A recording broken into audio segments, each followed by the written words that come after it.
చాలు. చిన్న ప్రార్థన చేసుకో. మా పరిశుద్ధుడు దేవా, నీ పాదాలకు వందనాలు తండ్రి. ఈ సమయంలో మేము ఎందు నిమిత్తం ఇక్కడ ఉపవాసం ఉన్నాము మాకంటే ముందుగా నీకు తెలియని ప్రభా. మరి ఆ దినాల్లో కూడా పండగ దినాల్లో ఉపవాసాలు ఉండి ప్రార్థన చేసేవాళ్ళం. ఎందుకంటే ఆ చీకటి, ఆ విగ్రహం యొక్క చీకటి మా మీద దాడి చేయకుండా ఆ దినమందు మేము ఎంతో భారం కలిగి ప్రార్థన చేసేవాళ్ళం. ఆ దినాల్లో నేను ఈ దినాల్లో కూడా ఒక్కొక్కసారి ఒక్కొక్క పండగ దినమందు కూడా ఉపవాసం ఉండగలుగుతున్నాం. ఈ దినం కూడా ఉపవాసం ఉండి ప్రార్థించేటకి ఇచ్చిన మంచి అవకాశాన్ని బట్టి నీకు వేలాది వందనాలు తండ్రి. దేవా, ఈ యొక్క ఉపవాస ప్రార్థన యొక్క విలువ బిడ్డలందరూ గ్రహించాలి ప్రభా. ఇది ఎంతో విలువైనది ఈ ప్రార్థన. విలువైన ప్రార్థనలో మేము ఎలాగా ప్రార్థన చేయాలో కూడా తగ్గించుకుని నేర్పించు. నేమి ఎంత ఆ యొక్క యెరూషలేము పాడైపోతున్నప్పుడు ఎలాంటి భారంతో కలిగిన ఉపవాసం ఉండి ప్రార్థన చేయగలిగాడు కదా ప్రభా. నేను అటువంటి భారమైన ప్రార్థన చేయలేకపోతున్నాను. మరి ముఖ్యంగా నేను చేయలేకపోతున్నాను ప్రభా. ఎలాంటి యవనస్తుడైనప్పటికీ ఎంతో భారంతో ప్రార్థన చేసి ఎన్ని దినాలు, కొన్ని దినాలని రాయబడ్డది కానీ 1 నెల 2 నెలలని రాయబడలేదు కదా ప్రభా. అక్కడ ఎక్కువ దినాలు ఉన్నట్టుగానే అర్థమవుతుంది తండ్రి. మేము అటువంటి భారం కలిగి ప్రార్థన చేయడానికి సహాయం చేయండి. ఎందుకంటే భయంకరమైన దినాల్లో మేమున్నాం. నీరు అక్కడ సమీపంగా ఉన్న దినాల్లో మేమున్నాం కనుక ఎంతో ఆత్మశక్తి గలవరమై అయినా బుద్ధి గల కన్యకులు ఎలా దిద్దుకుని ఎల్లప్పుడూ మెలకుగా వారి డ్యూటీలో ఆరిపోకుండా కాపాడుకోగలిగారు. దేవా, ఈ దినాలు మేము కూడా అలా కాపాడుకోగలిగిన మెట్టు దయచేయమని, ఈ కొద్ది మాటలు చెప్పడానికి సహాయం చేయమని యేసునామం బట్టి అడుగుచున్నాం తండ్రి, ఆమేన్. ఇక్కడ దేవుని వాక్యంలో నెహెమ్యా అనన్య కుమారుడు నెహెమ్యా చర్యలు కదా చదువు.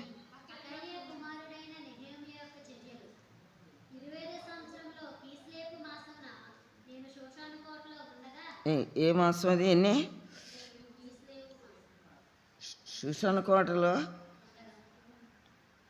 20వ సంవత్సరంలో షూషాను కోటలో నేను ఉండగా చదువు.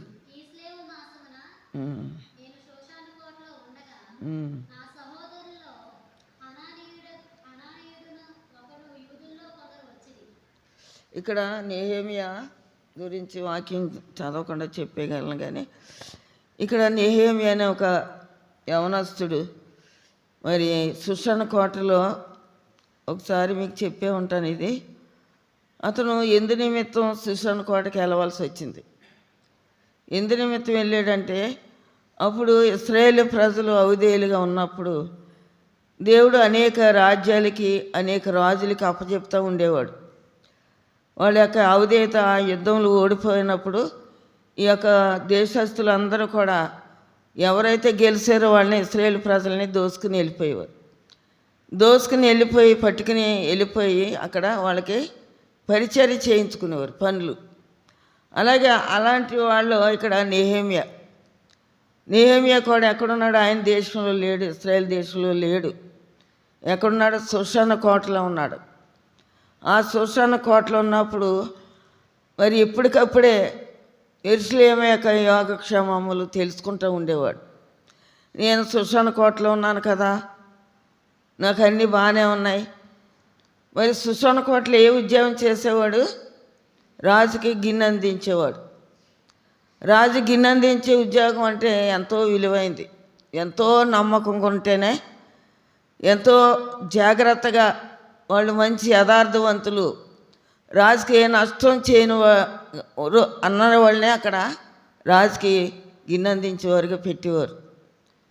అలాగే ఈ యొక్క నెహెమ్యా తన షూషాను కోటలో ఉన్నప్పటికీ యెరూషలేము యొక్క పరిస్థితులు ఎన్నడూ కూడా మర్చిపోయేవాడు కాదు. రాజు గిన్నెంత ఇచ్చినప్పటికీ అతను ఎల్లప్పుడూ కూడా మరి యెరూషలేము యోగక్షేమములు తెలుసుకుంటూ ఉండేవాడు. అప్పుడు ఏమైంది, అననీయ ఒకడు యెరూషలేము నుండి వచ్చినప్పుడు ముందు ఏమడిగాడు, మన ప్రజలు ఎలాగున్నారో, లేదా మన దేశం ఎలాగుంది, మన దేశము మరి క్షేమంగా ఉన్నదా, ఇవన్నీ కూడా అడిగి తెలుసుకునేవాడు నెహెమ్యా. అలాగే అననీయ అక్కడి నుండి యెరూషలేము నుండి వచ్చినప్పుడు అడిగాడు ఎలాగున్నారు ఏంటంటే, అప్పుడు మరి అననీయ అనేవాడు ఏమన్నాడు, యెరూషలేము గుమ్మములు అగ్ని చేత కాలిపోయాయి. దేని చేత? అగ్ని చేత కాలిపోయాయి. దాని గోడలు పడిపోయినాయి, గోడలు లేవు, మరి ఆ యొక్క గుమ్మాలు కూడా అగ్ని చేత కాలిపోయాయని నెహెమ్యా విన్నప్పుడు మనకలేక లేడు. ఎలాగున్నాడు చెప్పండి, ఎలాగున్నాడు? కొన్ని దినాలు దుఃఖంతో, ఆ మాట విన్న వెంటనే దుఃఖంతో కూర్చుండిపోయి కొన్ని దినాలు ఉపవాసం ఉండి ప్రార్థన చేయగలిగాడు. మరి మనం ఈ దినాల్లో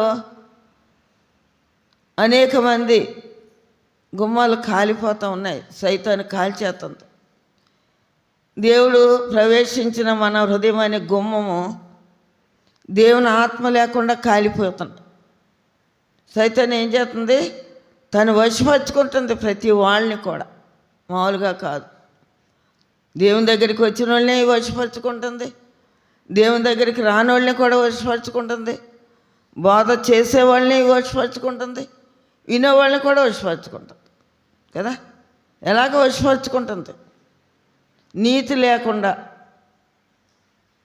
మరి యథార్థత లేకుండా, దేవుని ఆత్మ లేకుండా, లేదా పరిశుద్ధత లేకుండా, పవిత్రత లేకుండా, లేకపోతే వాక్యానుసారమైన జీవితం లేకుండా మనుషుల్ని తాత్కాలికమైన మెట్లోకి నడిపిస్తుంది సైతం.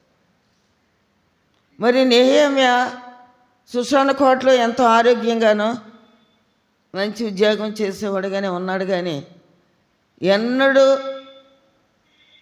నాకు ఇలాంటి ఉద్యోగం ఉందని గర్వపడలేదు, ఎన్నడూ కూడా అతిశయించలేదు. దాన్ని బట్టి ఎల్లప్పుడూ తగ్గించుకొని యెరూషలేము విషయంలో భారం కలిగి ప్రార్థన చేసేవాడు. కనుక అలాంటి గొప్ప కృప సుషణ కోటలో ఉన్నప్పటికీ తన దేశాన్ని కానీ తన ప్రజలను కానీ మర్చిపోలేదు. చాలామంది భక్తి చేసిన ఈ దినాల్లో ప్రజలు మర్చిపోతాం. అయితే ఎక్కడ బలం పొందాం, ఎక్కడ విశ్వాసం నేర్చుకున్నాం, అయితే ఎక్కడ మారు మనసు పొందాం అనేది కూడా మర్చిపోతారు చాలామంది. కానీ నెహెమ్యా ఎప్పుడు కూడా మర్చిపోవాలి, ఎప్పుడు కూడా తన ప్రజల కొరకు, లేదా యెరూషలేము యోగక్షేమముల కొరకు ఎల్లప్పుడూ ప్రార్థన జీవితం కలిగి ఉన్నాడు నెహెమ్యా. ఈ దినం మనం ఎందు నిమిత్తం ఇక్కడ ఉపవాసం ఉండగలిగామంటే ఈ భయంకరమైన చీకటి పండుగ కనుక. అంటే నిన్నే ఉండవలసింది, నిన్న నుంచి పెట్టాలనుకున్నాను నేను. నిన్న నుంచి పెట్టాలంటే మరి చిన్నది అయ్యగారు చనిపోయిన దినాన్ని జ్ఞాపకం చేసుకోవాలని బాబు మాట మీద కానీ నాకైతే ఇష్టం లేదు. బాబు మరి అడుగుతున్నాడు కనుక చాలా మన కుటుంబం మట్టుకు చిన్నది చేసుకుందామని చెప్పాను అన్నమాట. అందుకే లేదు నిన్న కూడా ఉపవాస ప్రార్థన జరుగును. కనుక మనము ఎక్కడున్నప్పటికీ, ఏ జీవితంలో ఉన్నప్పటికీ దేవుని యొక్క దినాన్ని మనం మర్చిపోకూడదు, దేవుని కార్యాలు మర్చిపోకూడదు. నెహెమ్యా ఎలాగ మర్చిపోలేదో, ఎలాగ కొన్ని దినాలు ఉపవాసం ఉండి ప్రార్థన చేశాడు. నెలని లెక్కలేదు, వారం అని లెక్కలేదు. చూడు ఎంత భారం. మనం కూడా ఈ దినాలు అటువంటి భారమైన ప్రార్థన చేసినప్పుడు అనేకమైన దేవుడు హృదయం అనేది తలుపునొద్ద నేను నిల్చుండి తట్టుచున్నాను అన్నాడు ప్రభు. మన హృదయం అనే తలుపు నిలబడి దేవుడు తడతా ఉన్నాడు మన హృదయాన్ని. ఆ ద్వారం కాలిపోతుంది, తలుపు తీయలేకపోతున్నాం. రాతి గోడ పడిపోయినట్లుగా సామెతలు 24 అధ్యాయంలో ఉంది కదా. రాతి గోడ పడిపోయాను, దాని అందట బలు రక్క చెట్లు ముండ్ల పొదలు బలిసిపోయి ఉన్నాయి అనేది. చూడు ఎంత భయంకరమైన పరిస్థితి కదా అది. రాతి గోడ అంటే దాని అర్థం ఎంతో లోతైన పునాదితో వేయబడిన క్రీస్తు అనే బండ అని రాయబడ్డది. ఆ పునాది క్రీస్తు, ఆ గోడ క్రీస్తు, రాతితో కట్టబడిన గోడ కూడా పడిపోయిందంటే ఎంత భయంకరమైన పరిస్థితి.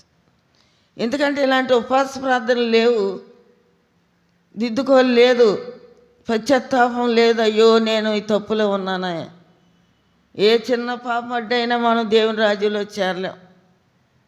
ఏదో నామకార్థంగా దేవుని సన్నిధికి వచ్చి పాటలు పాడినంతరాన్నే, లేకపోతే దేవుని వాక్యం విన్నంతరాన్నే, కానుకలు ఇచ్చినంతరాన్నే, లేకపోతే దేవుని బిడ్డలను ఏదో గౌరవించినంతరాన్నే, బోధలు చేసినంతరాన్నే పరలోకం లేదు. ఆ బోధలో మనం నిలబడ్డామా? నేను ప్రశ్న వేసుకుంటాను. నేను బోధ చేతనాను ఈ దినాల్లో ప్రభా, కనుక ఆ బోధలో నేను నిలబడకపోతే ఏం ప్రయోజనం? అందుకే పౌలు ఏమన్నాడు, బోధించి నేను భ్రష్టును కాకున్నట్లు నా శరీరాన్ని నలగొట్టుకున్నాను అంటున్నాడు.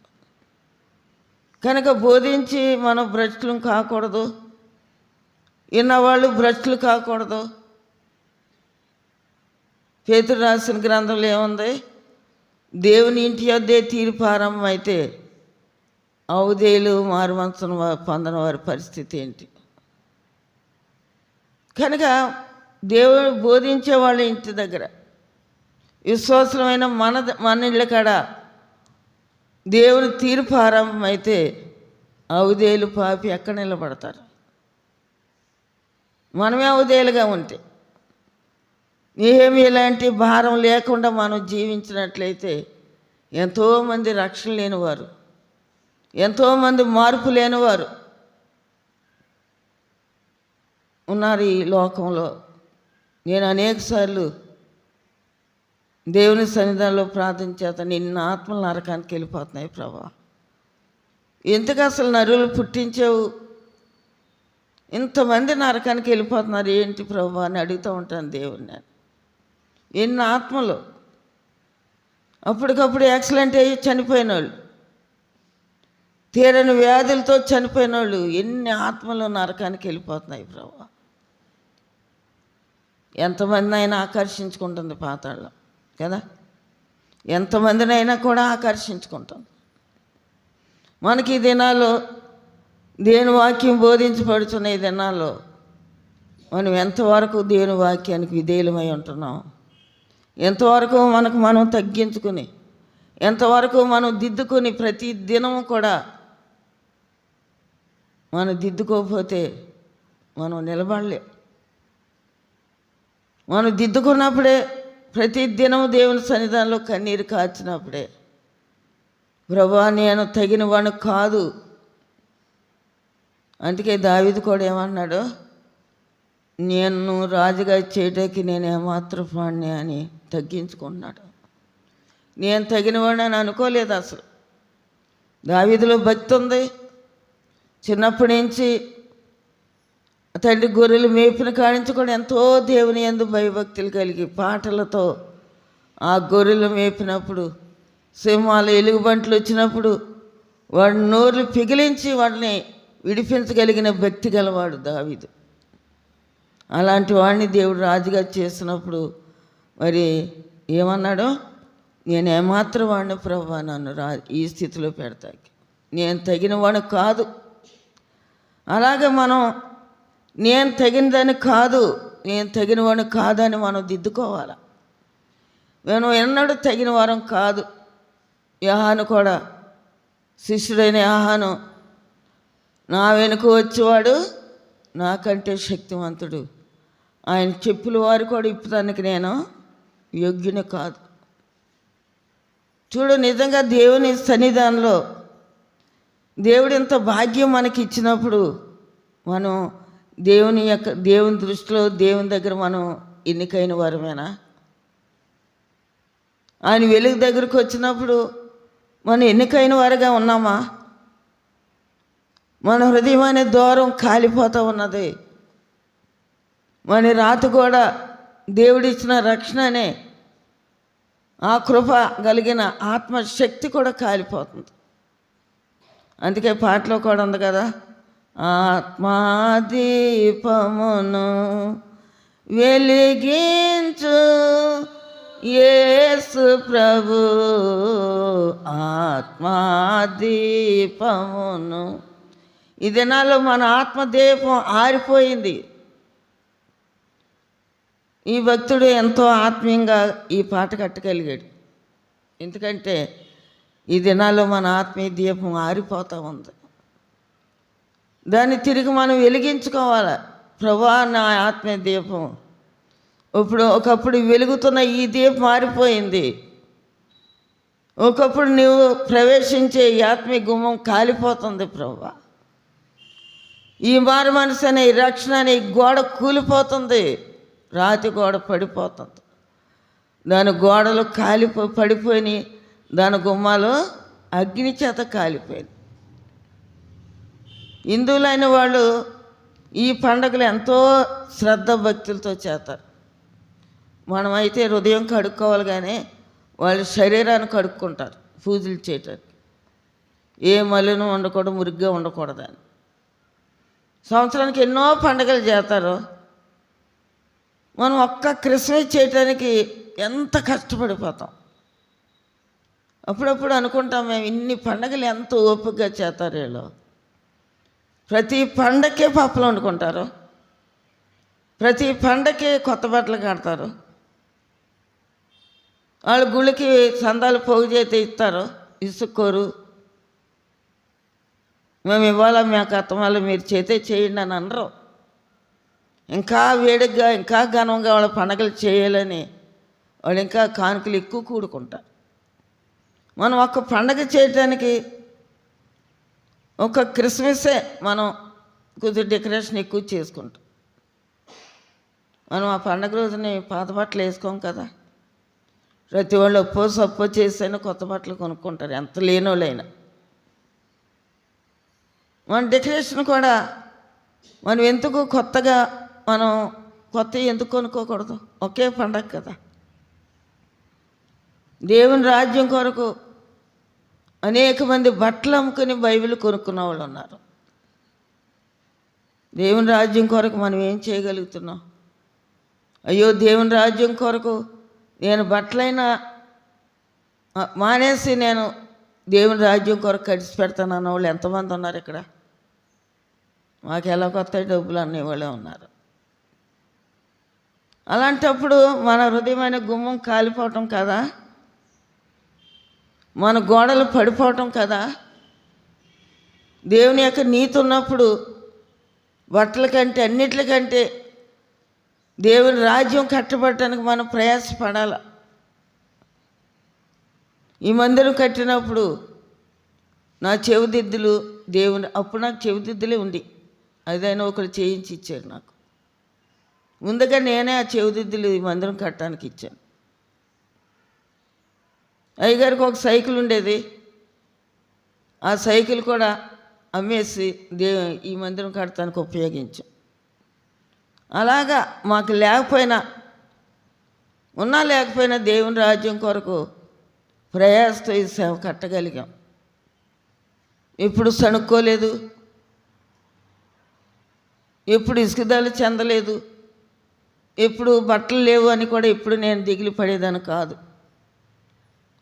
ఎప్పుడు తినడానికి తిండి లేదని కూడా దిగులు పడేదాన్ని కాదు.